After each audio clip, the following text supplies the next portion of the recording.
அல்லேலூயா. நீ நல்ல பலவீனம்னா முடியல, ஆனால் நம்ம வேதிச்சுட்டு முடியும். சரி, அதனால் ஆண்டவர் பலப்படுத்துவார்.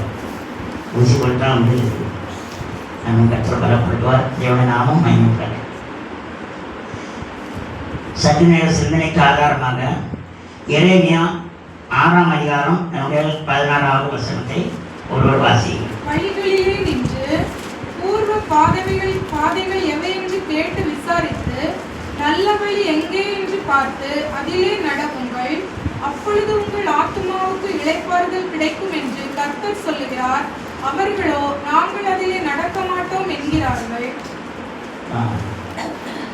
வழிகளிலே நின்று பூர்வ பாதைகள் இவை என்று கேட்டு விசாரித்து நல்ல வழி எங்கே என்று பார்த்து அதிலே நடவுங்கள். அதுக்கு கீழே இன்னொரு செக்ஷன் இருக்கு. அப்பொழுது உங்கள் ஆத்மாவுக்கு என்ன கிடைக்குமா? இளைப்பாறுதல் கிடைக்கும். நல்ல வழி எதுன்னு சொல்லி பார்த்து அதில் நடக்கணும். அப்படி நடந்தால் ஆத்மாவுக்கு இளைப்பாறுதல் கிடைக்கும். 2 காரியம். அதற்கு பிறகு ஒரு பிடிவாரமே இருக்கு. என்னது? நாங்கள் அப்படியெல்லாம் நடக்க முடியாது, மனம் திரும்பாத கூட்டம் இருக்கும் இல்லையா? தேவ சமத்தில் வந்திருக்கிற நாம் இந்த நாளிலே ஒரு அர்ப்பணிப்போடு பார்க்கும்போது தேவ சமத்திலே இந்த வசனத்தை ஆவணம் படித்து பார்க்கும்போது பூர்வ பாதை, இளைப்பாறுதல் பாதை 2 வழி இருக்கிறது. பூர்வ பாதை இது யாராவது தெரிஞ்சவங்க சொல்லுங்க. சபையின் அஸ்திவாரம் இருக்குது இயேசு கிறிஸ்து. நமக்கு பூர்வ பாதை என்ன தெரியுமா? சபை தான் பூர்வ பாதை. சபை பரலோகத்துக்கு கொண்டு போவாது, ஆனால் சபை கூடிய விடுதலை விட்டு விடக்கூடாதுன்னு சொல்லி எபிரேயர் 10:25 சொல்லப்பட்டுள்ளது. சபை கூடி வரணும். சபை ஒரு நாள் பரலோகத்துக்கு கொண்டு போவாது, அது எந்த சபையாக இருந்தாலும் சொல்லலாம். ஆனால் சபை கூடி வந்ததை விட்டு விடக்கூடாது. கூடி வந்து கர்த்தரை ஆராதிக்கிற இடம் தான் சபை. முதலாவது சபை எங்கு துவக்கப்பட்டவர்களை பார்க்கும்போது முதலாவது சபை பூர்வ பாதை பற்றி சிந்திப்போம். சபை முதலாவது துவக்கப்பட்டது ஒரு வாசியங்கள் அப்போஸ்தலர் 2ஆம் அதிகாரம் 44ஆம் வசனம் தான் முதலாவது சபை துவக்கப்பட்ட இடம். அவர்கள் ஒருமனப்பட்டவர்களாய் தேவாலயத்திலே அனுதினமும் தரித்திருந்து வீடுகள் தோறும் அப்பமிட்டு மகிழ்ச்சியோடும் கபடமில்லா இருதயத்தோடும் போஜனம் பண்ணி தேவனை துதித்து ஜனங்கள் எல்லாரிடத்திலும் தயவு பெற்றிருந்தார்கள். ரட்சிக்கப்படுகிறவர்களை கர்த்தர் அனுதினமும் சபையிலே சேர்த்துதான் முதலாவது சபை. நல்ல ஆழமாப்பட்டு பாருங்க, வேற எந்த பகுதியிலும் சொல்லப்படல. அப்போஸ்தலர் 2ஆம் அதிகாரம் 38 முதல் 42 வரை படித்து பார்த்தால் சபையின் பூர்வ பாதை என்னன்னு சொல்லி தெளிவாக சொல்லப்பட்டுள்ளது. அப்படியானால் சபையை பற்றி உள்ள காரியம் என்னென்று பார்க்கும்போது அப்போஸ்தலர் 5ஆம் அதிகாரம் 14ஆம் வசனத்திலே தெளிவாக சொல்லப்பட்டுள்ளது. யோவான் 14:6 தெளிவாக சொல்லப்பட்டுள்ளது. சபையின் அஸ்திவாரம் இயேசு கிறிஸ்து. ஆனால் இயேசு தான் வழி. அந்த இயேசுவை ஆராய்க்கிற ஜனங்கள் சபையிலே கூடி வந்து ஆராய்க்கும் போது இயேசுவை மாத்திரம் ஒரு சிந்தனைகள் சிதறாதபடிக்கு ஒருமுகத்தோடு ஆராய்க்கிற இடத்தில் மகிமையின் பிரசன்னம் எந்த இடத்துல இறங்கி வரும்? தூய ஆவியால் இறங்கி வருவார். ஆவியால் நிரம்பி இருக்கிற ஜனங்கள் மத்தியிலே கர்த்தருடைய வல்லமை வெளிப்படும். அப்படிப்பட்ட ஜனங்களுக்கு கர்த்தர் முகமுகமாய் மோசேயை போல கர்த்தர் தரிசனமாவார். அல்லேலூயா, அல்லேலூயா. அது எந்த சபையாக இருந்தால் உண்மையாய் ஆராய்க்கிற இடத்திலே கர்த்தர் மகிமையாய் வெளிப்படுவதை நாம் பார்க்க முடியும். நம்முடைய சிஎஸ்ஐ சபையிலே தேவ பிரசனத்தை உணர்ந்து ரட்சிக்கப்பட்டது. நான் ரட்சிக்கப்பட்டது சிஎஸ்ஐ சபையில் தான். கர்த்தருடைய பிரசனத்தை, அவருடைய தொடுதலை தெளிவாக உணர முடிந்தது. அவருடைய கரம் தோளில் அமர்ந்ததை தெளிவாக உணர முடிந்தது. அதனால நினைக்காதுங்க எந்த சபையில் அங்கே ஆண்டவர் பருந்து ஆண்டவர் இல்லைன்னு நினைக்காதுங்க. எந்த இடத்துல உண்மையாய் ஒரு மனிதன் ஆவியோடு உண்மையோடு கர்த்தரை ஆராய்க்கிறதுக்கு திறந்த இருதயத்தை கொடுப்பானோ அந்த இருதயத்தை பார்க்கிற தேவன் அந்த மனிதனை கரப்படுத்தி அந்த இடத்துல வழிபடுவதை பார்க்க முடிகிறது. தேவ சமத்தில் வந்திருக்கிற நீ இந்த நாளில் ஒப்பு கொடுத்து ஜெயிப்பாயனால் ஒரு காரியத்தை கர்த்தர் சொல்கிறார். இயேசுவே வழியின் சொல்லி யார் ஒரு மனிதன் கர்த்தரை மூளைக்கலால் நிறுத்தி அந்த அஸ்திவாரத்தின் மீது உங்கள் வாழ்க்கை படகு கட்டப்பட்ட கர்த்தரை ஆராய்ச்சிங்களோ அந்த இடத்துல தேவ பிரசன்னம் நிச்சயமாக இறங்கி வரும். இதை நம்புறவங்க ஒரு அல்லேலூயா சொல்லுங்க. அல்லேலூயா. சந்தேகமா இருக்கிறவங்க ஒரு அல்லேலூயா சொல்லுங்க. ஓகே, பரவாயில்ல. ஏசாயா 28:16 சொல்லுகிறது மூளைக்கல் ஆகிய இயேசு கிறிஸ்து. அப்போஸ்தலர் நிறைய இடத்துல இருக்கு. அப்போஸ்தலர் 4:11 சொல்லுகிறது. சங்கீதம் 118:22 சொல்லுகிறது. மத்தேயு 21:42 சொல்லுகிறது நிறைவேற்றிருக்கு. மார்க் 12:10, லூக்கா 20:17-18, ரோமர் 9:33, 10:11 நிறைவேற்றிருக்கு. மூளைக்கு தலைக்கெல்லாம் இருக்கிறவர் யாரு? ஆண்டவராக இயேசு கிறிஸ்து. தள்ளப்பட்ட கல்லாய் கிடக்கிற கல்லு தான் மூளைக்கு தலைக்கெல்லாம் இருக்கும். எல்லாராலும் புறக்கணிக்கப்பட்ட, குடும்பத்தாரால் விரட்டி அடிக்கப்பட்ட, பரியாசம் பண்ணப்பட்ட, தூசண கொள்ள போல இருந்தாலும் கர்த்தருக்கு அந்த பாத்திரம் தான் விருப்பமான பாத்திரம். அந்த பாத்திரத்தை தான் கனப்படுத்தி, பரிசுத்தப்படுத்தி, அந்தஸ்தை கொடுத்து, தாளங்களை கொடுத்து, கிருபைகளை கொடுத்து, ஒரு வல்லமையாய் வெளிப்படுவதற்கு அந்த பாத்திரம் தான் அவருக்கு பிரியமான பாத்திரமா மாறும். சுத்திகரிக்கப்பட்ட பாத்திரமா மாற்றி அந்த மூளைக்கு தலைக்கலால் கத்திரம் மாற்றுவதை பார்க்க முடியும். அப்படிப்பட்ட நேரத்திலே நாம் சபையின் பூர்வ பாதையில் என்ன செய்யணுமா? வேதத்துக்கு முதலாவது செவி கொடுக்கணும். வசனத்தை உறுதியாக ஏற்றுக்கொள்ளணும். உண்மையான பக்தி விசுவாசத்தோடு ஆலயங்களில் ஆனாலும் சரி, கூடுதல் ஆனாலும் சரி, ஆவிக்குரிய அனுபவங்கள் உள்ள இடங்களானாலும் சரி, ஆராய்ச்சி இடமா இந்த எந்த இடமாலும் சரி, தேவ வசனத்துக்கு முக்கியத்துவம் கொடுத்து அந்த வார்த்தையை ஏற்றுக்கொள்வதற்கு இருதயத்தை முதலாவது பக்குவப்படுத்தணும். இருதயத்தை பரிசுத்த சிந்தை இல்லைன்னா ஆராய்ப்பது வேற்றில் சொல்லி சொல்லப்பட்டது. ஆராதனையின் முக்கியத்துவம் என்னன்னு தெரியுமா? 2 செய்திக்குன்னு ஒரு நாள் சொன்னேன். புத்தி உள்ள ஆராதனை. புத்தி உள்ள ஆராதனை என்னது? உண்மையாய் தேவசமய ரோமர்ல இருந்த வசனம் இருக்கு. புத்தியாய் ஆராதனை சொல்லப்பட்டுள்ளது.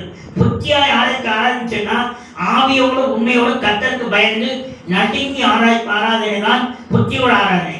அது எந்த சபையாக இருந்தாலும் அப்படி ஆராய்க்கும் போது அந்த சபையில ஒரு எழுப்புதல் உண்டாகும், ஆவிக்குரிய மீட்சி உண்டாகும். அங்க இருக்கிற ஜனங்களெல்லாம் தொடப்பட்டு ரட்சிக்கப்படுவாங்க. கரங்களை தட்டி தேவன் மகிமைப்படுத்துங்க. ரட்சிக்கப்படுவாங்க.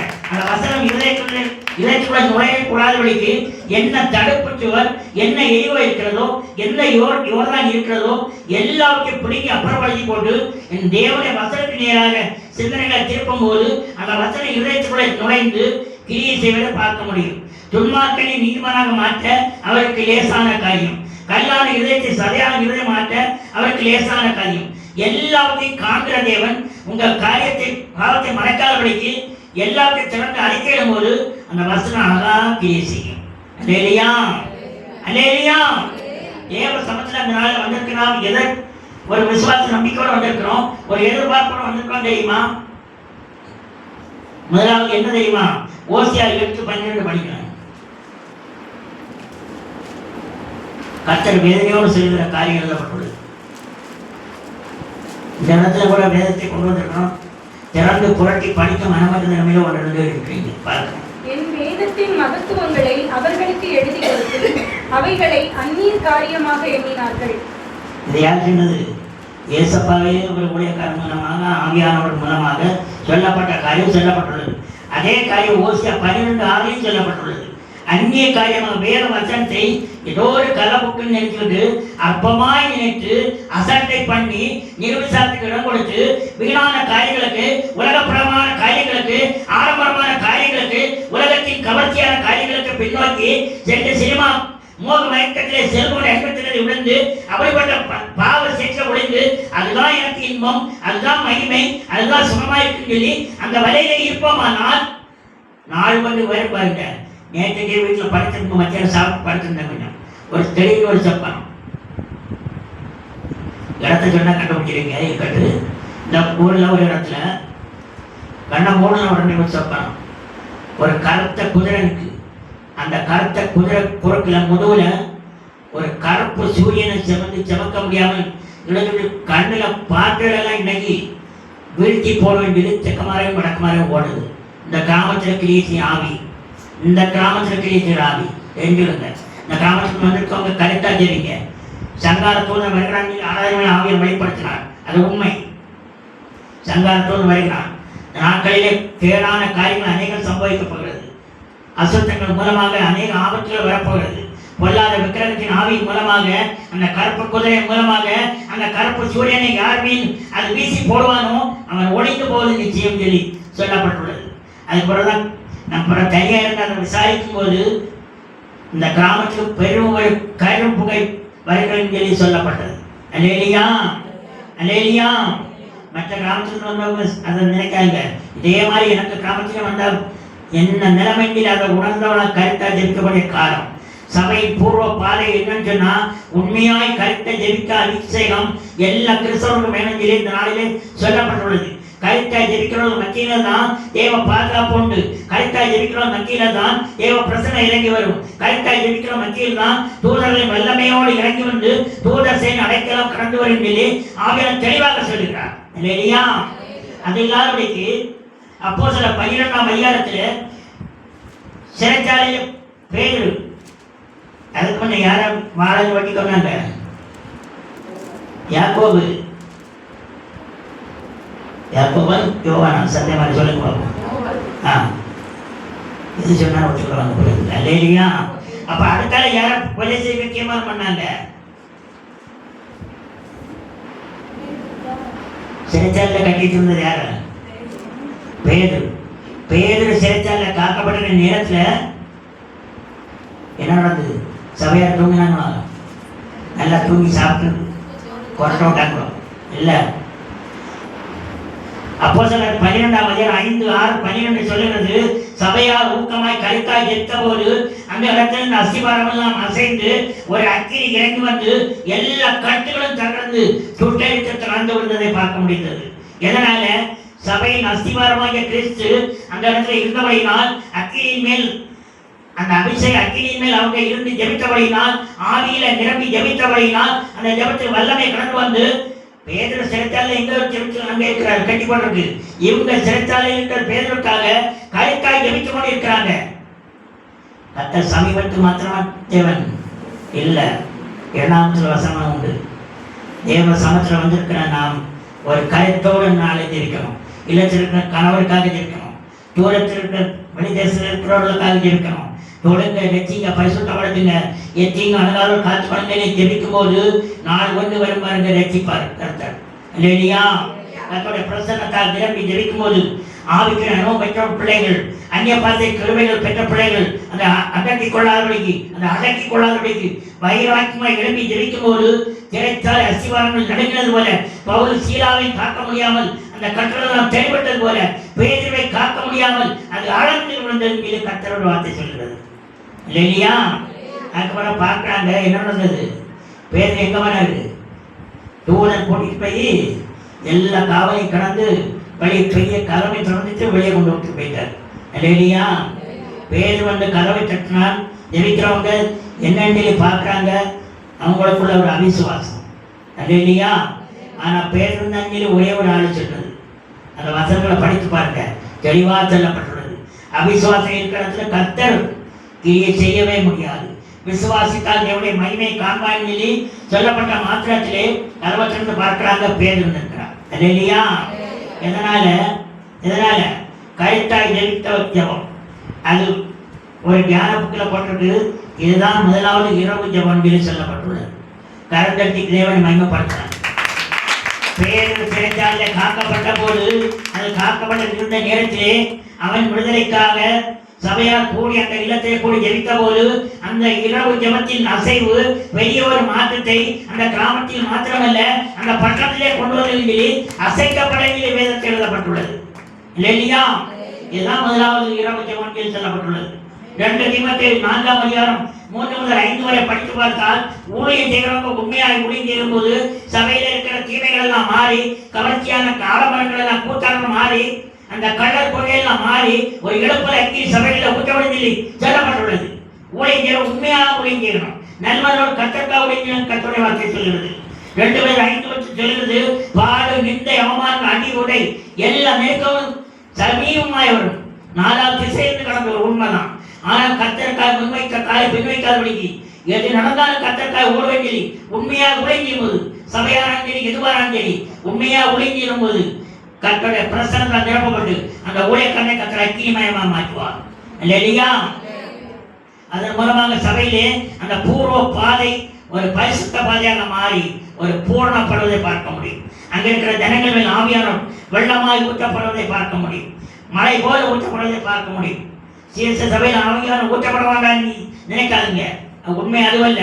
ஜெபிக்கிறவங்க ஒரு ஜனங்கள், 2 ஜனங்கள், 4 ஜனங்கள், 10 ஜனங்கள் இருக்க மாட்டாங்களா? அந்த சிறு கூட்டத்தின் ஜெபத்தை கேட்டு அந்த கர்த்தருடைய ஆவியானவர் வல்லமை எழுப்பி அந்த இடத்தை அசைக்க அவராலே முடியும் இல்லையா? ஆசி சக்திகளை பாருங்க. சமீப நாட்கள்ல ஆவியானவருக்கு இடம் கொடுத்து ஆராதனை நடக்கிறதாக நாம் அறிகிறோம் இல்லையா? அந்த இடத்துல ஒரு எழுப்புல அக்கினி போடப்பட இருக்கு. என்ன காரணம்? ஜெபிக்கிறதுல ஒரு விசுவாசி இருந்தா போதும், அந்த பட்டணம் மரணமாக்கப்படும் சொல்லி அப்போஸ்தலர்கள் ரோமர்ல எல்லாம் வசனம் இருக்கிறது இல்லையா? தேவ சமுத்திர நாளிலே உண்மையாய் ஜெபிப்பீங்கன்னா, ஆத்மாவை காத்து ஜெபிப்பீங்கன்னா, இருதயத்தை பரிசுத்த சிந்தோடு ஜெபிப்பீங்கன்னா, என்னுடைய தேசம் மாத்திரமல்ல உலகமே மாறும் சொல்லி கர்த்தருடைய வார்த்தை சொல்லுகிறது இல்லையா? வருகிறது ஆபத்துன்னு சொல்லி 6வது வேளையில தெளிவாக ஆவியானவர் சொன்னார். அந்த வருகிற ஆபத்துக்காக அப்படியே முடங்கி இருந்தோம் சொன்னா ஆபத்திலிருந்து தப்பிக்கவே முடியாது. இன்னும் காரியம் தெரிந்து கொள்ளுங்க. இந்த இடத்துல வந்திருக்கவங்க யாரை குறை சொல்லல, குற்றப்படுத்தல. எல்லா செய்தி நேரத்தில் நான் சொல்லது உண்டு, ஆனால் யாருமே செயல்படுத்த தெரியல. செல்போனுக்கு சைலண்ட்ல போட்டு வைங்க. செல்போனுக்கு முக்கியத்துவம் கொடுக்குறீங்க, செய்திக்கு 2வது இடமோ அது 3வது வேண்டாம்னு நினைக்கிறீங்க. எதுக்கு வந்திருக்கீங்க? ஜெபிக்க வந்திருக்கிறீங்க. கர்த்தருடைய சமயத்தில் ஜெபிப்பேர் வந்திருக்கோம். செல்போன் மணி ஒழித்தோன்னா தூக்கிட்டு வெளியே ஓடுவோம். சைலண்ட்ல போட்டுட்டு வைங்களேன் இல்லையா? அப்படி என்ன அர்த்தம்? கூட பேசுங்க, முடிஞ்சவளோ எவ்வளோ வேணுமோ பேசுங்க. தேவ சந்தை வந்து அந்த ஒன்னே ஒத்துழைப்பு கொடுங்க. பக்கத்தில் இருக்கிறவங்களுக்கு இடம்லாம் இருக்குது, எங்க போறாங்க அதை பார்த்து உச்சி நோக்கிட்டு இருக்காங்க. இறைமையா 18ஆம் அதிகாரம் 15ஆம் வசனம் படிங்கள். இறைமையா 18:15. என் ஜனங்களோ என்னை மறந்து மாயையான விக்கிரங்களுக்கு தூபம் காட்டுகிறார்கள். செப்பனிடப்படாத பாதைகளிலும் வழியிலும் அவர்கள் நடக்கும்படி அவைகள் அவர்களை பூர்வ பாதைகள் ஆகிய அவர்களுடைய வழிகளிலிருந்து இடரும்படி செய்கிறது. இதே வசனம், இது ஒத்த வசனம் ஒரு இடத்துல இருக்கு. இறைமையா 2ஆம் அதிகாரம் 13, 12, 32 இருக்கு. வீட்டில் படிச்சு பாருங்க. ஆனா என்ன தெரியுமா? சபையை பற்றி சொல்லப்பட்டுள்ள காரியம் அப்போஸ்தலர் 11ஆம் அதிகாரம் 22ஆம் வசனத்திலிருந்து எருசலேம் சபையை பற்றி சொல்லப்பட்டுள்ளது. அப்போஸ்தலர் 14ஆம் அதிகாரம் 26, 27 சொல்கிறது அந்தியோகியா சபையை பற்றி சொல்லப்பட்டுள்ளது. 2 Corinthians 1ஆம் அதிகாரம் 1ஆம் வசனம் கொரிந்து சபையை பற்றி சொல்லப்பட்டுள்ளது. இவைகளெல்லாம் ஆராதனை எப்படி நடந்தது அந்த அதிகாரம் 1ஐயும் படித்து பார்த்தால், 3 அதிகாரம் படித்து பார்த்தால் ஒரு பரிசுத்த ஆராதனை சபையின் பூர்வ பாதை பரலோகத்தை நோக்கிய பாதையாக இருந்ததை தெளிவாக சொல்லப்பட்டுள்ளது. நம்முடைய ஆராதனை முறைகள் எப்படி இருக்கிறது? புத்தியா இருக்கிறதா, ஏதோ கவனிக்கா இருக்கிறதா, கவர்ச்சியா இருக்கிறான்னு சொல்லி நம்மை நாமே கேட்டு பார்த்து சீர்படுத்த வேண்டிய காலம் இது. இந்த நாளில் வந்திருக்கிற நீங்க உண்மையா இருதயத்தை கைவச்சு கேளுங்க. ஆலயத்துக்கு செல்கிறேன், கூடைக்கு வருகிறேன், புத்தியாய் ஆராதிக்கிறேனா, புத்தியாய் உண்மையா கட்டத்தை கேட்கிறேனா, மனம் திரும்பி தேவ சமூகத்திலே நாடி வந்திருக்கிறேனா, பாவங்களை அறிக்கையிட்டிருக்கிறேனா, பாவம் அனுப்பி நிச்சயத்தை பெற்றிருக்கிறேனா, மனம் திரும்பி ஞானசாரம் பெற்றுக் கொண்டிருக்கிறேனா, இவையெல்லாம் கேட்டு பார்க்கும்போது ஏதோ ஒரு வகையில ஒரு தவறு இருக்கிறது, ஏதோ ஒரு தவறு இருக்கிறோம். அந்த தவறு மூலமாகத்தான் ஆசீர்வாத தடைகள் இருக்கிறது, திருமண தடை இருக்கிறது, கற்பத்தினை தடை இருக்கிறது.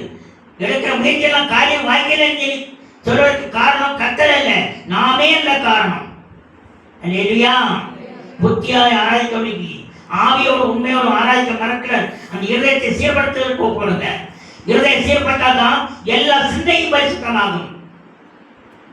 வாய் பேசுறது எங்கிருந்து வரும்? இருதயத்தை சிந்தை வாய் வழியாக தான் வெளியே வரும். அல்லேலூயா. இருதயத்தை என்ன நினைக்கிறோமோ அதுதான் வாய் வழியாக வெளிப்படும். அது வேணும்னு சொல்லி அது இருதயம் விரும்பினா அதை உடனே ஒத்துக்கொள்ள வராது, அது ஏற்று நிற்கணும். மாம்ச சிந்தை மரணத்தை கொண்டு போடுறோம், ஆவி சிந்தை தான் ஒரு திடப்பட்டிருக்கணும் சொல்லி கர்த்தருடைய வசனம் தெரிகிறது. அந்த வசனத்துக்கு முதலாக கீழ்ப்படியும் போது, செவி கொடுக்கும் போது அந்த இருதயத்தை பரிசுத்த சிந்தையில் நிரம்பி அந்த எருசலேம் அந்தியோகியா கொரிந்து பட்டண சபைகள் எப்படி ஆராய்ச்சி தெளிவாக படித்து தெளிவரை ஒப்புக் கொடுக்கும் போது சபையின் பூர்வ பாதையை எதுவும் சொல்லி நாம் கண்டுகொள்ள முடியும். அந்த சபையின் பூர்வ பாதையை பயணப்படும் போதுதான் பரம கானானை நாம் பெற்றுக்கொள்ள முடியும்.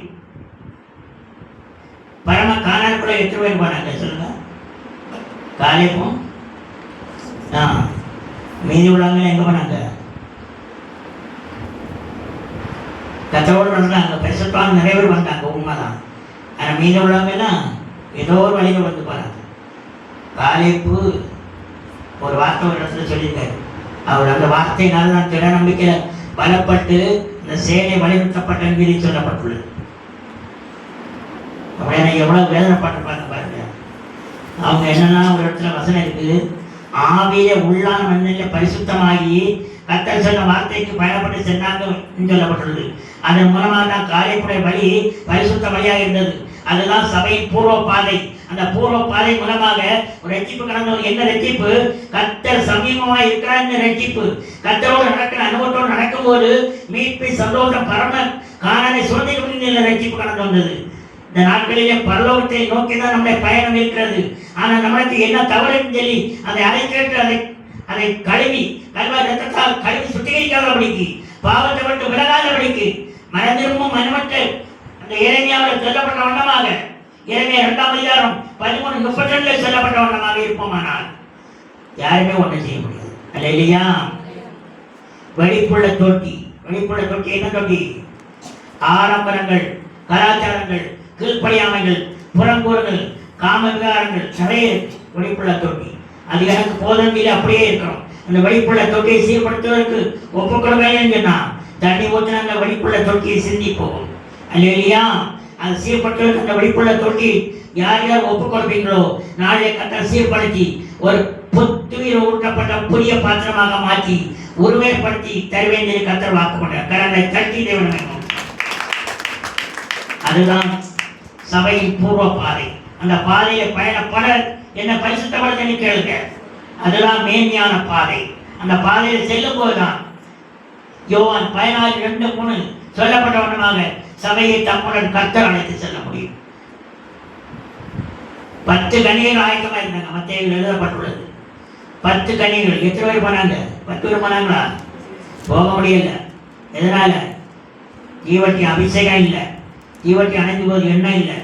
எண்ணெய் என்ற அபிஷேகம் உள்ளவங்க மாத்திரம்தான், ஆயத்தத்தோடு இருக்கிறவங்க மாத்திரம்தான், லூக்கா 21:36 சொல்லப்பட்டவங்க மாத்திரம்தான், லூக்கா 21:35-36 இந்த கேடான காரியங்களுக்காக கண்ணியமாக ஜெபிக்கும் போது இப்பொழுது நடக்கிற காரியங்களுக்கு கருத்தாய் விழிப்பாய் இருந்து உபாசத்தோடு ஜெபிக்கிறவங்க மாத்திரம்தான் தப்பித்துக் கொள்ள முடியும் என்று கர்த்தருடைய வசனம் எச்சரிக்கிறது. அதுவே சபையின் பூர்வ பாதையாக இருக்கணும். அப்படி ஜெபிக்கிற சபைகள் மாத்திரம்தான் தப்பிக்கப்படும். இல்லைன்னா எல்லாம் உருவம் அழைத்து ஒன்றுமில்லாமல் போகக்கூடிய நாட்கள் வருகிறது. இல்லையா?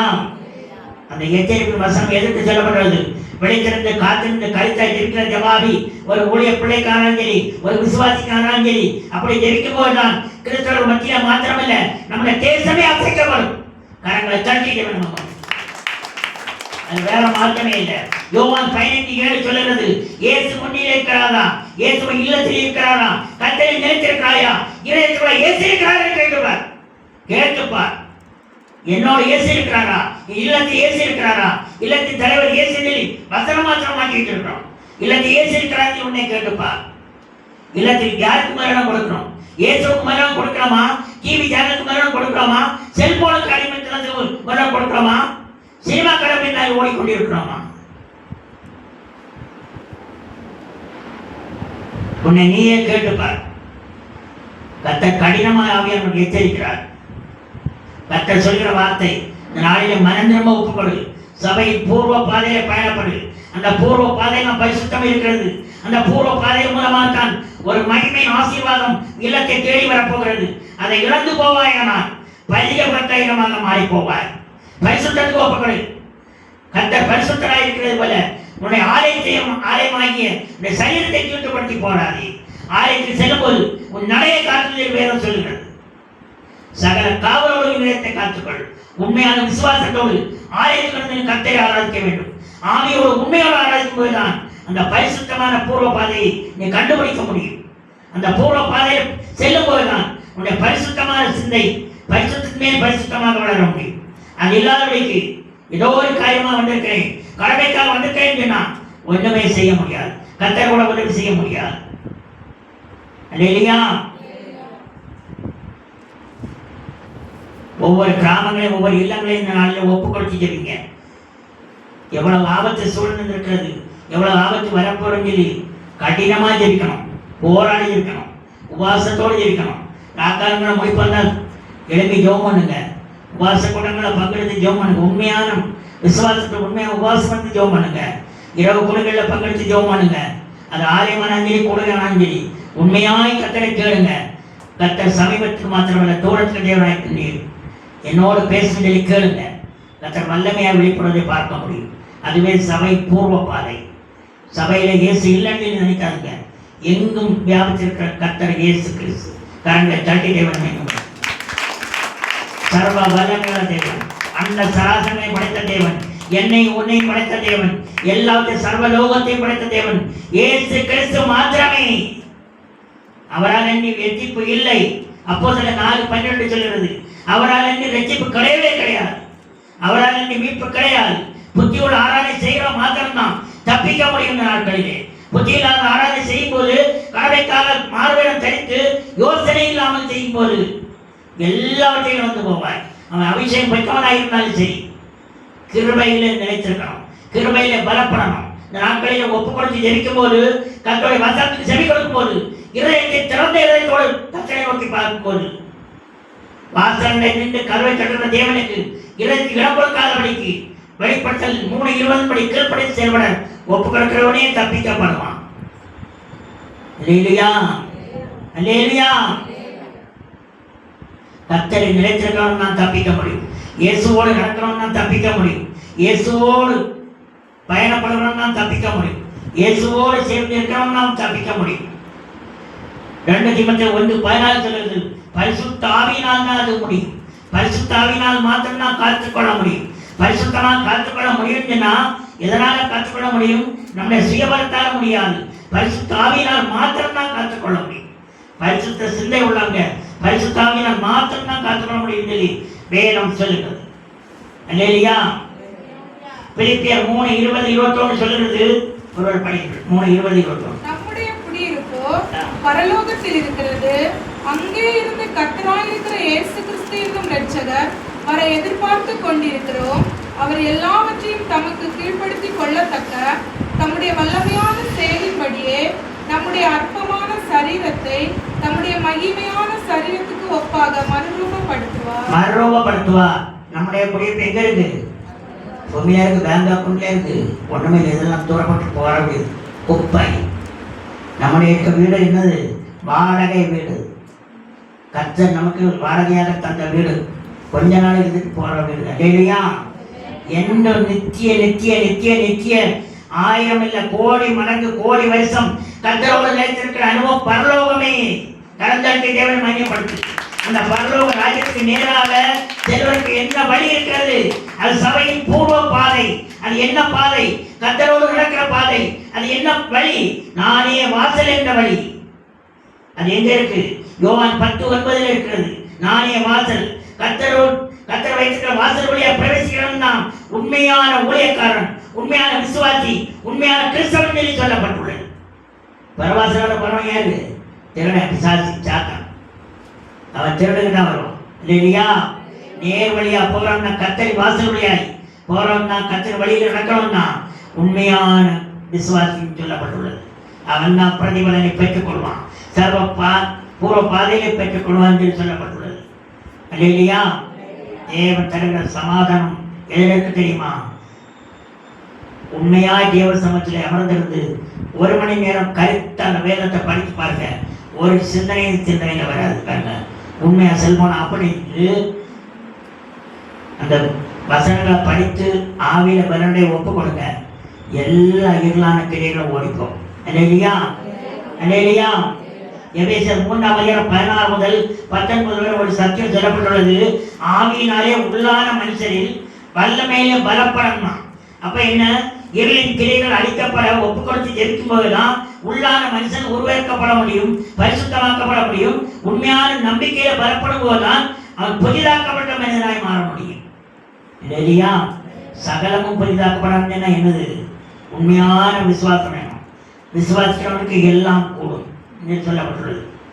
அவிசுவாசம் உள்ளவன் கத்தடத்திலிருந்து ஒண்ணுமே எதையாவது பெற்றுக்கணும்னா முடியவே முடியாது. இல்லையா? சகைவு கத்தரை பார்க்கணும்னு ஓடணும், குள்ளனான மனிதன் தான். ஆனால் ஓடி அந்த கூட்டத்தில் இயேசு வருகிறான்னு அறிந்த மாற்றத்தில் முன்னோடி ஓடோடி வந்து ஒரு பெரிய காட்டத்தி மரத்தில் ஏறினான். ஆனால் இயேசு அந்த வழியாக வருகிறான்னு அவனுக்கு தெரிஞ்சிச்சு. இயேசுவை பார்த்தோன்னே அவன் விரும்பி நாட்டில் ரொம்ப ஆசைப்பட்டாங்க. ஆனால் அவன் பார்க்கணும் ஏற பார்த்தா இயேசு பார்த்துட்டார். இல்லையா? நம்மளோட வாழ்க்கையிலே நாம் விரும்புகிற காரியத்தை இயேசு பார்க்கிறார். ஆனா நம்ம அதை கேட்டு வாய் திறந்து கேட்கும்போது, உண்மையான விசுவாசத்தோடு கேட்கும்போது அது அப்படியே கரண்ட் தேவன் வைக்கப்பட்டது. உண்மையாய் வாங்கிட்டு ஆசைப்பட்டு கேளுங்க, நிச்சயமான வாழ்வு எனக்கு வேணும், சபை பூர்வ பாதையிலே கொண்டு சென்று என்னை பரிசுத்தமா நடத்துகிறதை கேளுங்க, விரும்பி நாடி தேடி வைராக்கியமா கேளுங்க, கர்த்தரோடு இடைப்பட்டு கேளுங்க, உண்மையான நம்பிக்கையோடு கேட்கும்போது அது அப்படியே ஆகும். இல்லையா? கடந்த வாரம் 5ஆம் தேதி 4ஆம் தேதி 5ஆம் தேதி நாரூர்ல மோகன் சேவான் இருந்தாங்க. எத்தனை பேர் போனீங்க? ஒரே ஒரு பிள்ளை போயிருக்கு. சொல்லலாம். எத்தனை டிவியில் பார்த்தீங்க? வேற எல்லாரும் டிவியிலும் கடமையோ இந்த செய்தியை பார்த்தீங்களா? நான் டவுன்லோட் பண்ணியிருக்கேன். டவுன்லோட் பண்ண முடியல, சேவ் செட்டில் போட்டுருக்கு. 3 மணிக்கு 40 நிமிஷம் ஓடுவாங்க, எல்லாம் ஃபுல்லாக இருந்தேன். ஆனால் செய்தி 1:45 மணிக்கு வரும். கன்னியாகுமரி மாவட்டத்தில் அப்படி ஒரு செய்தி பார்த்துக்க முடியல. திருப்பத்தூர் செய்தி அன்னைக்கு தான் கேட்டோம். நானும் போனான்னு ஆசைப்பட்டோம், போக முடியல, போயிட்டு வந்து பார்த்தோம். அன்னைக்கு பார்த்து கறந்து போகிறேன், நல்ல வாய்ப்பாயிரும்.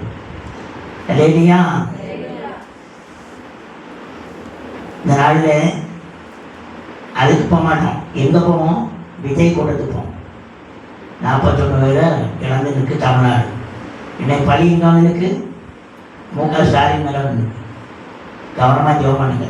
தமிழ்நாடு அரசாங்கத்தை கலைக்கலான்னு திட்டம் போட்டுருக்காங்க. சார் கலைச்சா நல்லது, 200 சீட்டுக்குள்ளே வரும். இல்லையா? கவனமாக ஜெபம் பண்ணுங்க, எலெக்ஷனுக்காக ஜெபம் பண்ணுங்க. என்னுடைய காரியம் சொல்லி எனக்கு ஆசீர்வாதம் சொல்லி இந்த நாளிலே பெற்றுக்கொண்ட அபிஷேகத்தை இழந்து போடாதபடிக்கு தேசத்தில் என்ன நடக்கிறதுன்னு சொல்லி கவனித்து பார்த்து தேசத்தின் நிலைமைகளுக்காக கருத்தாய் ஜெயிக்கிற காலம் இது. இருண்ட காலம், மாறி போக முடியாத காலம். இனி எப்படி இருக்குமா? இதை விட மோசமா இருக்கும். இல்லையா?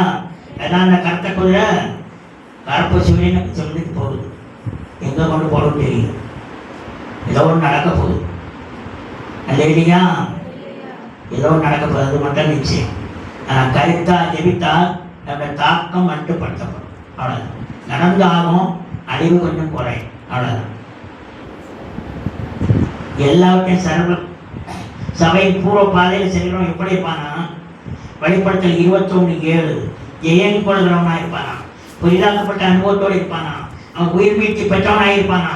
அவன் நித்தியத்துக்கு நேராக செல்கிறேன் ஒரு நிச்சயமான அனுபவத்தை பெற்றுக் கொண்டவனாய் இருப்பான். கர்த்தருடைய வசனம் இருக்கிறது. அதுதான் கர்த்தரின் வழி. அந்த கர்த்தரின் வழியில் எத்தனை பேர் பயணப்பட ஆயத்தமாக இருக்கீங்க? 1 தெசலோனிக்கேயர் 1:10 சொல்கிறது, ஜெபிக்கும் போது எந்த ஜெபத்தில் கர்த்தா ஜெபித்தாலும், குறிப்பாக அபிஷேகம் பெற்ற பிள்ளைகள் ஆவியில நிரம்பி ஜெபிக்கும் போது ஒரு எதிர்பார்ப்போடு ஜெபிக்கணும். நம்ம ஜெபிக்கும் போது ஒரு நம்பிக்கையோடு ஜெபிப்போம். அந்த காரியத்தை கர்த்தருக்கு நான் பெற்றுக்கொண்டு கேட்கணும். உண்மையாக பெற்றுக் கொண்டே இருப்பேன். அந்த விசுவாசத்தோடு கேட்கும்போது தான் அந்த வார்த்தை அப்படி எதிர்பார்ப்பு. நம்முடைய வாழ்வில் என்ன எதிர்பார்ப்பு இருக்கிறது? நாளை வந்திருக்கவங்க ஒவ்வொரு விண்ணப்பத்தோடு வந்திருப்போம். உண்மைதானே? விண்ணப்பம் இல்லாமல் வந்திருக்கேன்னு சொல்லுங்க. ஒரு கை தூக்குங்க. இல்லை, ஏதாவது ஒரு வேதனை, பாடு, கஷ்டம் இல்லாமல் மனிதனே கிடையாது. விண்ணப்பம் இல்லாமல் வர மாட்டோம். ஏதாவது ஒரு ஜெப குறிப்போட வந்திருப்போம். ஆனால் அந்த ஜெபத்துக்கு பதில் எப்படி கிடைக்கும் சொல்லி சந்தேக மனப்பான்மையோடு இருக்கும். என்ன நடக்குமான்னு இருந்தால் வந்து வளர்ந்து இருப்போம். இல்லையா? அந்த பூர்வ பாதை எதுன்னு சொல்லி கண்டுபிடித்து அந்த இடுக்கமான வாசலிலே கர்த்தரோடு நடக்கும்போது அது வெளிச்சத்தை நாம் பெற்றுக்கொள்ளும். கரண்டத்தை தேவன் மயங்கப்படுத்துவோமா? அதான் கர்த்தர் நினைச்சிருக்கிற பாதை. அதான் உண்மையாக சொல்ல போனா, சுருக்கமாக சொல்ல போனா, இயேசு நமக்குள் வாசம் பண்ணணும். நம்முடைய ஆலயங்களை சரீரத்துக்குள்ள இயேசு வாசம் பண்ணணும். நம்முடைய இதயத்துக்குள்ள பரிசுத்த ஆவியாக இருக்கிறாரான்னு சொல்லி நம்மை நாமே கேட்டு பார்க்கணும். கர்த்தரோடு நடக்கிற அனுபவம் வேணும். இல்லத்துக்குள்ள தலைவராம் இயேசு இருக்கிறாரா? இல்லத்துக்குள்ள இயேசு இருக்கிறாரா? இயேசு இல்லாத ஆராதனை செய்ய மாட்டேன்னு சொல்லி இயேசு இல்லாமல் ஆராதனை நடக்க தெரியுமா? அந்த காலங்களில் இயேசு சொல்ல மாட்டாங்க. இல்லையா?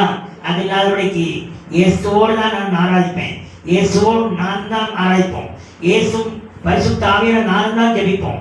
அப்படி இணைந்து ஜெபிக்கும் போது ரோமர் 8 26, 27, 28 3 வசனமும் நிறைவேறுவதை பார்க்க முடியும்.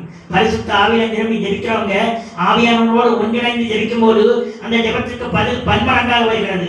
அந்த ஜெபத்தின் பலனை பன்மடங்கு பார்க்க முடியும். ஜெபத்தின் பலன் வித்தியாசமா இருக்கும் சொல்லி ஆவியான நமக்கு விலகி தந்திருக்கிறார் அல்லவா. குறிப்பா இந்த நாட்களிலே ரோமர் 11ஆம் அதிகாரத்தின் முழுமையை படித்து பாருங்க. அதில் என்னென்ன காரியம் சொல்லப்பட்டுள்ளது, தேசத்தில் உள்ள காரியங்களுக்காக ஜெபிக்கிற காரியம் அத்தனையும் இருக்கிறது. கருத்தாக இருக்கிற காரணம் இது. இந்த நாட்களில் ஜெபிக்க அந்த சந்தர்ப்பத்தை விட்டுவிடுவோமானால் தேசம் அழிவின் பாதையிலே போய்விடும். ரோமர் 11ஆம் அதிகாரம் வீட்டில் படித்து பாருங்க. எச்சரிப்பின் வார்த்தையால் சொல்லப்பட்டுள்ளது. பயங்கரமாக இருக்க படித்து பார்த்தா ஒவ்வொரு காரியம் என்னென்ன காரியத்தில் தெளிவாக சொல்லப்பட்டுள்ளது. தேவதாசர்கள் பரிசுத்தவான்கள் வேதத்தில் உள்ள பரிசுத்தவான்கள் எவ்வளவு வேதனைப்பட்டு சபையை உருவாக்கி வைத்திருக்காங்க. அப்போஸ்தலனாகிய பவுலை போல ஒரு ஊழியக்காரனும் கிடையாது. சென்ற இடங்களில் எல்லாம் சுவிசேஷத்தை அறிவித்து எல்லாரும் ரட்சிப்பினராக நடத்தி சபையின் பூர்வ பாதை என்னென்னு சொல்லிக் கொடுத்து சபைகளை நிறுவி அப்படி கடந்து அப்போஸ்தலனாகிய பவுல். எத்தனை பேர் சொல்ல முடியும்? கொரிந்து சபையெல்லாம் படித்து பார்த்தால், அந்தியோகியா சபையெல்லாம் படித்து பார்த்தால், எருசலேம் சபையை குறிப்பாக படித்து பாருங்க. அப்போஸ்தலர் 11ஆம் அதிகாரத்தில் இருக்கிறது.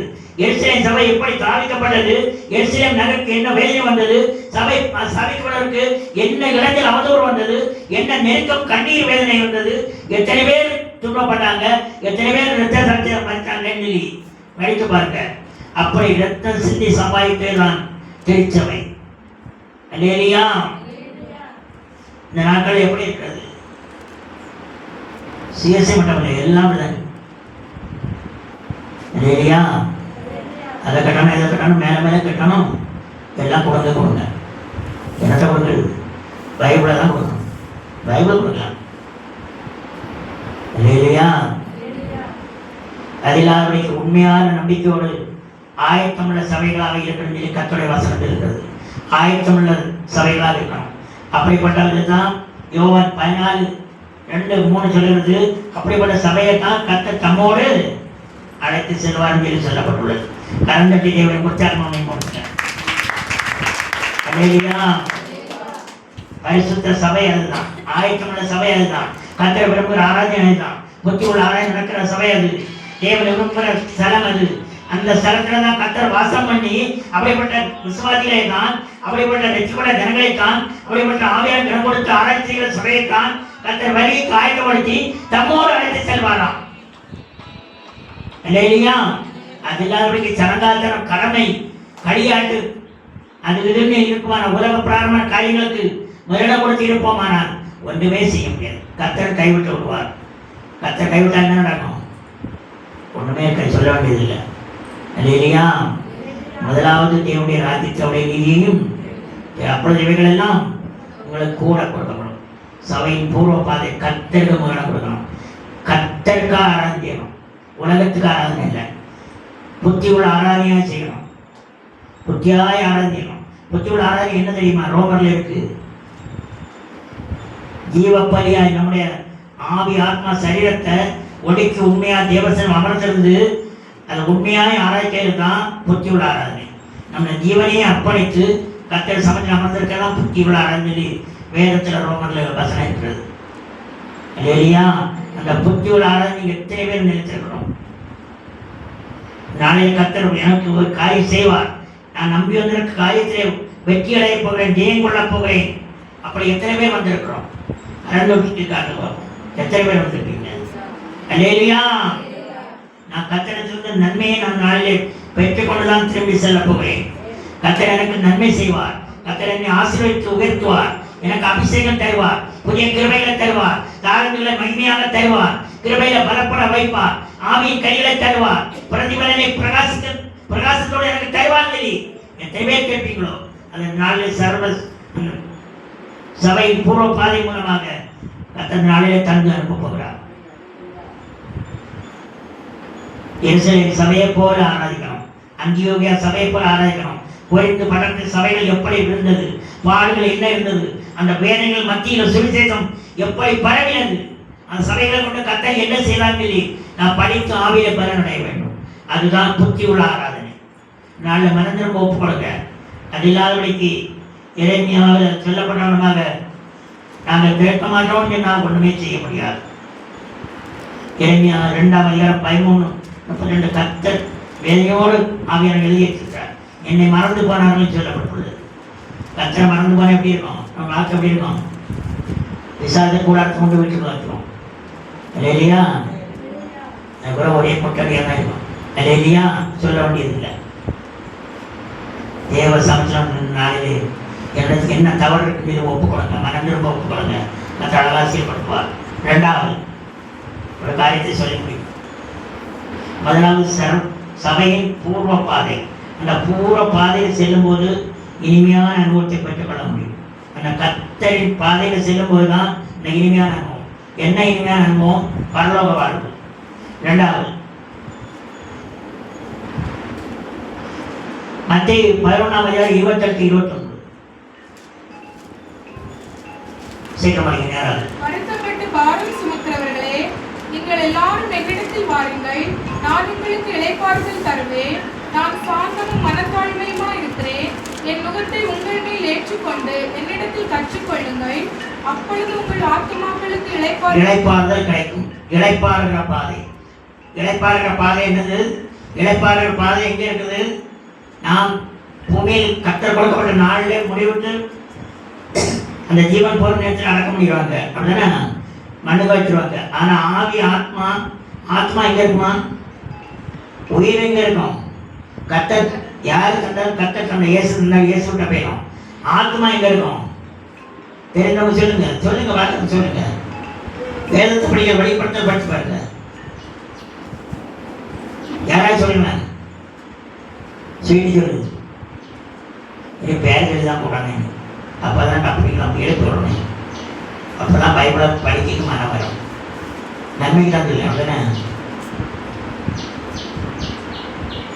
எதை சொல்ல மாட்டேன். நான் சொல்லி இல்லையா? ஆவி ஆத்மா சரீரம் கர்த்தரோடு ஒருங்கிணைக்க அனுபவத்தோடு இருக்கும்போது தான் அந்த இளைப்பாறுதல் அனுபவத்தை பெற்றுக்கொள்ள முடியும். இளைப்பாறுகிற காலம் எபிரேயர் 4:9 சொல்கிறது. ஒரு படிக்க சீக்கிரம் படிக்க நேரம். ஆகையால் தேவனுடைய ஜனங்களுக்கு இளைப்பாறுகிற காலம் இனி வருகிறதா இருக்கிறது. தேவனுடைய ஜனங்களுக்கு. அப்படியானால் கர்த்தரை விட்டு தூரமா இருக்கிறவங்களுக்கு அந்த அதிகாரத்தில் பதில் இருக்கு. எபிரேயர் 4:3-6-7 பின்மாற்றத்தோடு இருக்கிறவங்களுக்கு பரிதாபமான நிலைமையில போவாங்க, கைவிடப்பட்டு போவாங்க சொல்லி அந்த அதிகாரம் முதல் வீடியோ படித்து பாருங்க. இளைப்பாறுகிற காலம் கர்த்தரின் பிள்ளைகளுக்கு இளைப்பாறுகிற காலம் இனி வருகிறதா இருக்கிறது. கர்த்தர் கொடுக்கப்பட்ட பொறுப்பு ஊழியத்தை உண்மை உத்தமத்தோடு செய்து முடிக்கிறவர்களுக்கு அந்த நித்திய இளைப்பாறுதல் பரலோகத்தில் உறுதிப்படுத்தப்பட்டிருக்கிறது. கரந்தட்டி தேவன் மேம்படுத்தினார். அல்லேலூயா. உண்மையாய் செய்து முடித்து ஓட்டத்தை முடித்து கர்த்தரோடு இருக்கிற ஜனங்களுக்கு அது இளைப்பாறுகிற அனுபவம். அந்த இளைப்பாறு அனுபவம் எத்தனை பேருக்கு வேணும்? எனக்கெல்லாம் வேணும். அல்லேலூயா. அந்த இளைப்பாறு அனுபவம் தான் மேன்மையான காரியம். உலகத்தில் ஒண்ணுமே இல்லை, குப்பை. ஒண்ணுக்கு நாத்தம். அல்லேலூயா. மனவீசு நற்குல கண்டமான வாழ்வு பரலோகத்தில் இருக்குது. அந்த இளைப்பாறுகிற வாழ்வு எனக்கு வேணும் சொல்லி எத்தனை பேர் கேட்பீங்களோ அத்தனை பேருக்கு கர்த்தர் நாளே வாக்குரைத்தபடி தருவார். சங்கீதம் 95:11 சொல்லுகிறது, அவிசுவாசம் கீழ்ப்படியாமை இருந்தால் அது பெற்றுக்கொள்ள முடியாது. அவிசுவாசம் ஒன்று கீழ்ப்படியாமல் இருக்கும்போது கர்த்தர் வசனத்தில் செவி கொடுக்க மனமிட்ட நிலைமையிலே இருதயத்தில் செவி அடைத்து வைப்போமானால் அந்த இளைப்பாறுதல் பாதையை அதிகம் வச்சுட்டு இளைப்பாறுதல் வேணும் அப்படின்னா போக முடியாது. ஒன்று தெரிஞ்சுடுங்க, எல்லாம் சரியா இருந்து மனம் திரும்ப ஆவிக்குரிய பரிசுத்த ஞானசாமி எடுக்கலன்னு சொன்னா அதுவும் இல்லை. எல்லாம் சரியா இருந்து அந்த ஒண்ணு கூட இல்லாம இருந்தா அதுவும் இல்லை. இல்லையா? எபிரேயர் 3:19 தெளிவாக சொல்கிறது. தேவ சமுத்திரனால வந்துட்டீங்கன்னா உண்மையான விசுவாசத்தோடு கேளுங்க. எபிரேயர் 4:10-11 சொல்கிறது, இளைப்பாறுகிற பாதையில ஒரு மகிமையின் ஆசீர்வாதமே தங்கி இருக்கிறது. அந்த இளைப்பாறுகிற பாதை எப்படி ஒரு சுவையான அனுபவம் சொல்லி அந்த எபிரேயர் 4 வீட்டில் படித்து பாருங்க. அந்த இளைப்பாறுகிற பாதையில இருக்கிற போராட்டமெல்லாம் மாறுவதற்கு உன்னை நீ அர்ப்பணித்து செவி கொடுக்கும் போது, விசுவாசத்தோடு நோக்கி பார்க்கும் போது, அவருடைய பிரசன்னா நிரம்பி ஊண்ட கட்டப்படும் போது, அவரில் நிலைத்திருக்கும் போது, எந்த பெருமழை வந்தாலும் அந்த அஸ்திவாரம் தாண்டா இருக்குன்னா அசைக்கப்பட முடியாது. என்ன புயல் கால் சுனாமி வந்தாலுமே உன்னை ஒன்றும் செய்து விட முடியாது. ஏன் தெரியுமா? கர்த்தர் மேல் நீ ஊண்ட கட்டப்பட்டிருக்கிறாய். கண்மையாம் கிறிஸ்துவில உன்னுடைய வாழ்க்கை பட்டது கட்டப்பட்டு தாங்க கட்டப்பட்டுள்ளது. உதாரணமாக சொல்ல முடியும். யாரை பார்ப்போமா? சேவாவுடைய பாதையை பார்க்கும்போது அப்போஸ்தலனாகிய பவுல் 7ஆம் அதிகாரம் 51 முதல் 53 வரை படித்து பார்த்தால் அங்கிருந்த ஜனங்களை பார்த்து ஒரு கடினமான வார்த்தை சொன்னான். ஒரு படிங்க, வணங்கா கழுத்து படிங்க. வணங்கா கழுத்துள்ளவர்களே, இருதயத்திலும் செவிகளிலும் இரத்த சேதனம் பெறாதவர்களே, உங்கள் பிதாக்களைப் போல நீங்களும் பரிசுத்த ஆவிக்கு எப்பொழுதும் எதிர்த்து நிற்கிறீர்கள். தீர்க்கதரிசிகளில் யாரை உங்கள் பிதாக்கள் துன்பப்படுத்தாமல் இருந்தார்கள்? நீதிபதிகளுடைய வருகையை முன்னறிவித்தவர்களையும் அவர்கள் கொலை செய்தார்கள். இப்பொழுது நீங்கள் அவருக்கு துரோகிகளும் அவரை கொலை செய்த பாதகருமாய் இருக்கிறீர்கள். தேவ தூதரை கொண்டு நீங்கள் நியாய பிரமாணத்தை பெற்றிருந்தும் அதுக்கு பின்னோர் வசனங்கள் எல்லாம் சொல்லக்கூடிய சேவாவுடைய காரியம் அவ்வளவு அந்த வெறித்தனமா கல்லறிஞ அவனை கொல்லுக்குள்ள மூர்க்க வழியோடு இருந்த நேரத்திலும் கர்த்தருடைய வசனம் வார்த்தை ஆவியாரோட பிரசன்னத்தால் நிரப்பப்பட்டு வல்லமை நான் நிரம்பி இளைப்பாறுகிற பாதை நோக்கியும் பயணம் இருந்தபடினால் உறுதியாக இருந்தபடினால் இளைப்பாற பாதை நோக்கி உறுதியாயிட்டு கன்ஃபார்ம் பண்ணியாச்சு. ஆனால் அந்த நேரத்தில் தைரியமா பயப்படாமல் சொன்ன ஒரு சேவானுடைய வார்த்தை பாருங்க. அவன் பேசல, ஆவியாரோட பேசின காரியம் எல்லாம் கல்லறிந்து இவன் போற நேரத்திலும் மண்டை உடைந்து உடம்பெல்லாம் ரத்தமா வருகிற நேரத்திலும் அம்மா ஐயா அப்பா என்ன காப்பாற்று யாரும் சொன்ன போல சொன்னா சொல்லவே இல்லை. தைரியமாய் பரலோகத்தை பார்க்கும்போது, ஆகாயத்தை பார்க்கும்போது பரலோகம் திறந்து இயேசு சிங்காசனத்திலிருந்து மகிமையாய் இறங்கி ஒரு சேவானுடைய ஆவி வருகிறது, ஒரு பரிசுத்தமான ஆவி எனக்காக இருந்த தேவ பிள்ளைகள் ஆவி வருகிறது, அவனை வரவேற்கும் சொல்லி இழந்து இயேசு வரவேற்ற காரியம் எழுதப்பட்டுள்ளது. அல்லேலூயா. நம்மை குறித்து என்ன காரியம், நம்மை குறித்து என்ன சொல்ல முடியும்? இயேசு என்ன சொல்வார்? உனக்கு என்ன வைராக்கியத்தை கர்த்தர் கண்டார், உனக்கு என்ன எழுப்பதை கர்த்தர் கண்டார், சுவிசேஷத்தை அழைப்பதில் உனக்குள்ள காரியத்தை தாகத்தை கவலை என்ன கண்டார், உனக்குள்ள ஆத்ம ஆதாயம் இருக்கிறதா என்று கர்த்தர் உற்று உன்னை கவனிக்கிறாரே. அன்பான சகோதர சபையை தாய் காப்பன் மாதிரி நாளில் வந்திருக்கிற விழித்தெலும்பு கர்த்தர் சமச்ச பருவத்தை எழுப்பல் ஆயக்கமாக இருக்கிறது. விழித்தெலும்பு தேவசனம் உன்னிப்பாய் கவனித்து விழித்தெலும்பு. நீர் என்னை காண்கிறதை வழிபட்டது போல என்னை காண்கிறதை வழிபடுங்க, என்னை அக்கினியாய் மாற்றுங்க. இந்த சித்தத்துக்கு பணிகளை ஒப்புக் கொடுக்கும் போது கர்த்தர் தயவாய் எனக்கு வழிபடுவதை பார்ப்பாய். அது இல்லாதபடிக்கு என்னுடைய காரியம் மாற்றம் போதென்று சுயமாக சிந்தித்துக் கொண்டிருந்தால் அந்த இளைப்பாளர் காரியத்தில் பிரவேசிக்க முடியாது. இல்லையா? இளைப்பாளர் சிலருக்கு ஒரு சந்தேகம் இருக்கலாம், அதையும் சொல்லிடுறேன். இளைப்பாறுதல் காலம் பரலோகத்தில் இருக்கிறது. அது யாருக்கு? பரிசுத்தவான்கள், கர்த்தருடைய வசனத்துக்கு கீழ்ப்படிந்து பரிசுத்த சாக்கிரமத்தை பெற்றுக்கொண்டவர்களுக்கு இளைப்பாறுதல் காலம் உறுதியாக சொல்லப்பட்டது. கீழ்ப்படியாதவர்களுக்கு எங்க இருக்கு? நித்திய அக்கி. பூமிக்குள்ள 18 கிலோமீட்டர் இருக்கிறது நித்திய அக்கி. அது உயிரம் போகாது, சாவும் வராது. இன்னைக்கு 2 தீர்ப்பு தான். வலதுபுறத்தில் நிற்கிறோம், மத்தியில் வலதுபுறம் இடதுபுறம் 2 பாத்தியம். அந்த பாத்தியம் நியாய தீர்ப்பு நாளிலே கலங்கி போற காரியம் சொல்லப்பட்டுள்ளது. நியாய தீர்ப்பு எங்கிருந்து வரும் தெரியுமா? முதலாவது 1 பேர் 4:17 சொல்லப்பட்டுள்ளது. ஒரு பட்டிருக்கலாம். நியாய தீர்ப்பு தேவனுடைய வீட்டிலே துவங்கும் காலமா இருக்கிறது. முந்தி நம்மிடத்திலே அது துவக்கினார். தேவனுடைய சுவிசேஷத்திற்கு கீழ்ப்படியாதவர்களின் முடிவு என்னமாய் இருக்கும்? அப்படி இருந்தா என்ன வேதனை பாருங்க. அதான் பொறுமையோடு படிச்சு ஆவியில பலனை ஒப்பு கொடுங்க. கத்திர சமயத்துல மன்னிப்பு கட்டு ஒப்பு கொடுங்க. பிலிப்புடைய காரியத்தை பாருங்க. பிலிப்பு அப்போஸ்தலனாகிய பவுல் 8ஆம் அதிகாரத்தில் எழுதப்பட்டுள்ளது. பிலிப்பு ஞானஸ்நானம் பெறுவதற்கு என்ன காரியமா இருந்தாங்க? மந்திரியை கூட வழிநடத்தி ஒரு பிரகாசமான இளைப்பாறுதலின் பாதைகளை நடத்தினது போல நம்முடைய வாழ்விலே எத்தனை பேருக்கு சுவிசேஷத்தை அறிவித்திருக்கிறோம். ஆத்துமாதாங்கிற எண்ணம் நமக்கு இருக்கிறதா? ஆத்துமாதாங்கி நம்முடைய இருதயம் எப்படி இருக்கிறது? ஆத்துமாதாங்கி இருதயம் கேடுகிறதா? ஒரு ஆத்மா எனக்கு தாழ்ந்து என்னைக்காக கேட்டுக்கோமா? அது இல்லாதபடிக்கு இருப்போமானால் சாப்பிட்டோம், உறங்கணும், தூங்கணும், நம்முடைய காரியத்தை கவனிக்கணும் சொல்லி இருப்போமானால் உன்னுடைய குடும்பத்தையும் கர்த்தர் கைவிட்டு விடுவார். இல்லையா? இளைப்பாறுகிற வாந்தியோடு நித்தியத்துக்கு செல்வேன், அநேக ஆத்மாக்களை என்னோடு அழைத்து செல்வேன் அந்த நம்பிக்கையில் அந்த வைராக்கி கொண்டு கர்த்தருக்காய் எழும்பும்போது, வைராக்கியத்தில் வேதத்தில் 2 இடத்துல வசனம் இருக்கு, 2 வைராக்கியம் இருக்கு. கர்த்தரின் வைராக்கியம், கர்த்தருக்காய் வைராக்கியம். தெரிஞ்சுருங்க, கர்த்தரின் வைராக்கியம் ஒன்று இருக்கிறது, கர்த்தருக்காக வைராக்கியம் ஒன்று இருக்கிறது. கர்த்தர் நமக்காக வைராக்கியம் எழுதுகிற காரியம் எழுதப்பட்டுள்ளது. நாம் கர்த்தருக்காக எழுதி வைராக்கியம் எழுதுகிற காரியம் எழுதப்பட்டுள்ளது. அப்படியானால் நாம் கர்த்தருக்காக வைராக்கியம் எதை செய்திருக்கிறோம்? கர்த்தர் ஆயத்தமாக இருக்கிற நம்முடைய ஆசீர்வதிப்பதற்கு, இளைப்பாறுதல் பாதையை கொண்டு சென்று பரலோகத்தை கொண்டு செல்லும் கர்த்தர் ஆயத்தமாக இருக்கிறார். பாரபட்சமே கிடையாது. ஆனால் உண்மையாய் கர்த்தருடைய வழியிலே இருக்கும்போது, சபையின் பூர்வ பாதையை பயணப்பட்டு கர்த்தரோடு நடக்கிற அனுபவத்தோடு இயேசுவோடு இருக்கிறவங்க தான் அந்த செல்லுமைன்னு சொன்னாரே, அந்த பாதையை எத்தனை பேர் செல்கிறோம் சொல்லி நம்மை நாமே கேட்டு பார்க்கணும். சீர்படுத்த வேண்டிய பாதையெல்லாம் சீர்படுத்தணும், விட்டுவிட வேண்டிய அசுத்தங்களெல்லாம் விட்டுவிடணும். கீழ்ப்படியாம தன்மையெல்லாம் மாறிப்பட நினைஞ்சு ஒப்புக்கொள்ளுங்க, அவிசுவாசம் மாறிப்போம்படி ஒப்புக்கொள்ளுங்க. கர்த்தர் கரிசனை கொண்டு உங்களை மீது இறக்கம் செய்வார். கரங்களை தட்டி தேவனை மையப்படுத்த. அப்போஸ்தலனாகிய பவுல் உலகத்தில் பயணப்படுவது, கப்பல் எல்லாம் உடைந்து கப்பல் கடல்ல பயணப்படும் போது கப்பல் உடைந்து 276 பேர் இருந்தாங்க. அந்த இடத்துல கப்பல் பெரிய ஒரு சேதம் வந்தது, எல்லாம் உடைந்து போனது. ஆனால் அந்த இடத்துல எல்லாருக்கும் அந்த மாலுமிக்கு கூட அவிசுவாசம் வந்து விட்டது, எல்லாம் உடைந்து போய் எல்லாம் இறந்து போக போகிறோமே சொல்லி. ஆனா அப்போஸ்தலனாகிய பவுல் ஒரு காரியம் சொன்னார் பாருங்க, அதை படித்து பாருங்க. அப்போஸ்தலனாகிய பவுல் 22ஆம் அதிகாரம் வசனம் இருக்கு, அழகான வசனம். 26 முதல் 31 வரை படித்து பார்த்தா எல்லாரும் அழகா காக்கப்பட்டாங்கன்னு சொல்லப்பட்டுள்ளது. எதனால? ஒரு மனிதன் அந்த வைராக்கியத்தோட அபிஷேகத்தில் இருந்தபடினான், கர்த்தரோடு இருந்தபடினான்.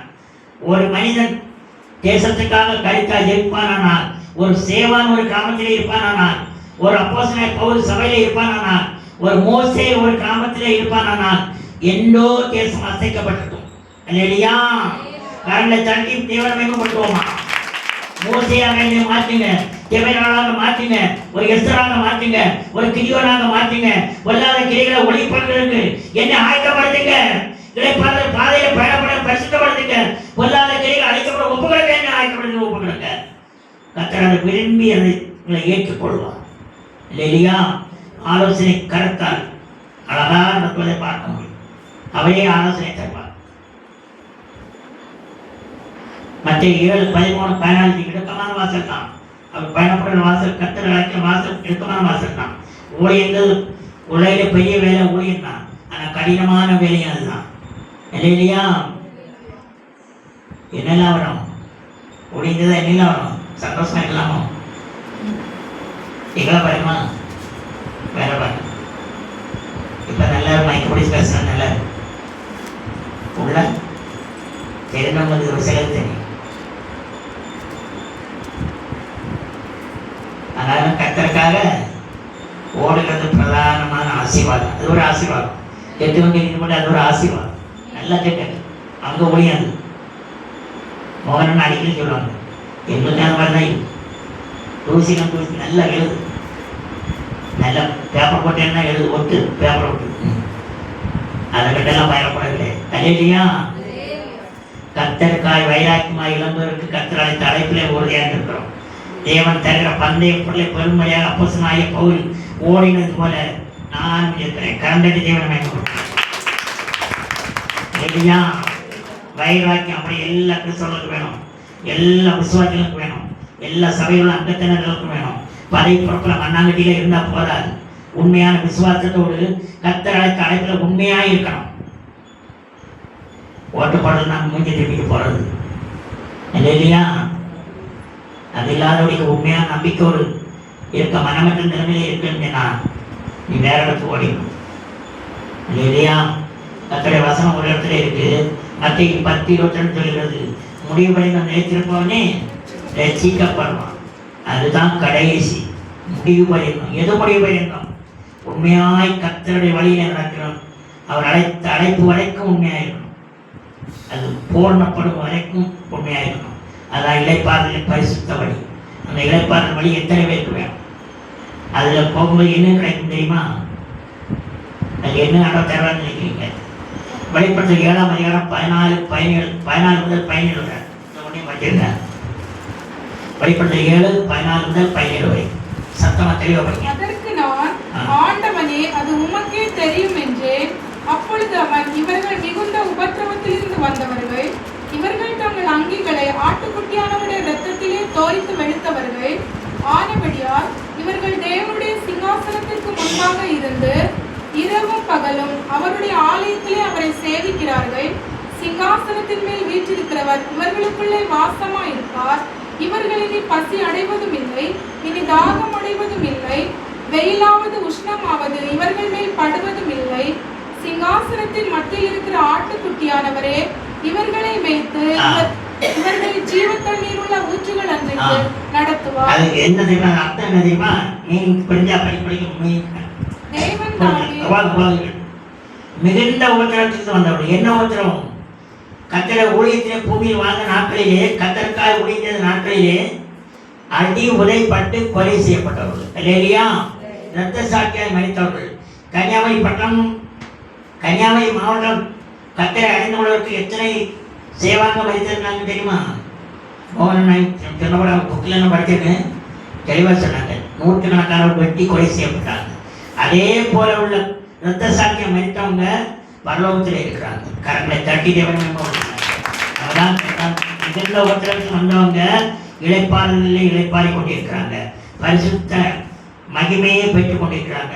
வாராத ஜீவக்கிரீடம். 2 தீமோத்தேயு 4ஆம் அதிகாரம் 5 முதல் 8ஆம் வசனம் வரை படித்து பார்த்தால் ஜீவ கிரீடத்தை பெற்று உற்சாகமாய் கத்தரோடு இருக்கிறாங்க. அந்த அனுபவத்தினாலே எனக்கு வேண்டியது எத்தனை பேர் கேட்கும். அப்படியே இருந்தது.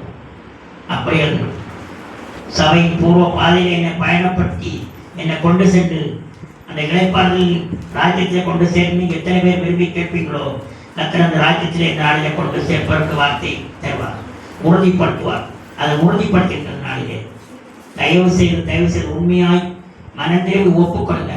பரிசுத்த ஞானசானத்துக்கு கீழ்ப்படியாமல் இருக்கிற தன்மைகளெல்லாம் பிடிவாதங்களெல்லாம் மாற்றி போட்டு, அந்த அடங்காத திமிர்வாதங்கள் எல்லாம் மாற்றி போட்டு அந்த வசனத்துக்கு மாத்திரம் கீழ்ப்படிங்க. யாருக்கும் பயப்பட வேண்டியதில்லை. ரெக்கரோ சபைக்கிற ரபரியாக்கிறவா, நமக்கறிவிக்கிற சக்கரிவிக்கிற ரபரியாக்கிறவா, நீமிக்கிற சக்கரிவிக்கிற ரபரியாக்க சக்கரிவிக்கிற ரூபாக்கறிவிக்கிறவா. கண்களை முடி யாரும் பார்க்காதுங்க. சக்கரிவிக்கிற ரபரியாக்கிறவா. என்னை அந்த சபையின் பூர்வ பாதையை கொண்டு சேர்த்து பயணப்பட்டு அதிலே வழிநடத்தி உங்களோடு அனுபவத்தோடு கொண்டு செல்லுங்க. வாய் திறந்து கேளுங்க. அதன் மூலமாக ஒரு சுவையான அனுபவம், இளைப்பாறுதல், பரம ராஜ்யத்தை பரலோகத்தில் எனக்கு தாங்க. எத்தனை பேர் கேட்பீங்க? கேட்கவும் பெற்றுக் கொள்கிறீங்க. விரும்பி நாடி தேடி வாங்கிட்டு கேட்கும்போது அதை கத்தர் விரும்பி தருவார். நிற்கிறவா கத்தருக்காய் வைராக்கி கொடுங்க. கத்தர் உங்களுக்காக வைராக்கி கொடுக்கிறார். நிற்கிறவ சிரிக்கிறவா, நமக்கு சீக்கிர கேட்பை கரவு லங்கரை விற்கிற ரவரியாக்கிறவா, நீக்கிற சக்கரை விற்கிற ரவரியாக்கிறவா. எல்லாரையும் கத்தருடைய மகிமையை கொண்டு செல்வ கத்தர் விரும்புகிறார். யாரும் நரகத்துக்கு கூட கத்தருக்கு விருப்பம் இல்லை, சித்தம் இல்லை.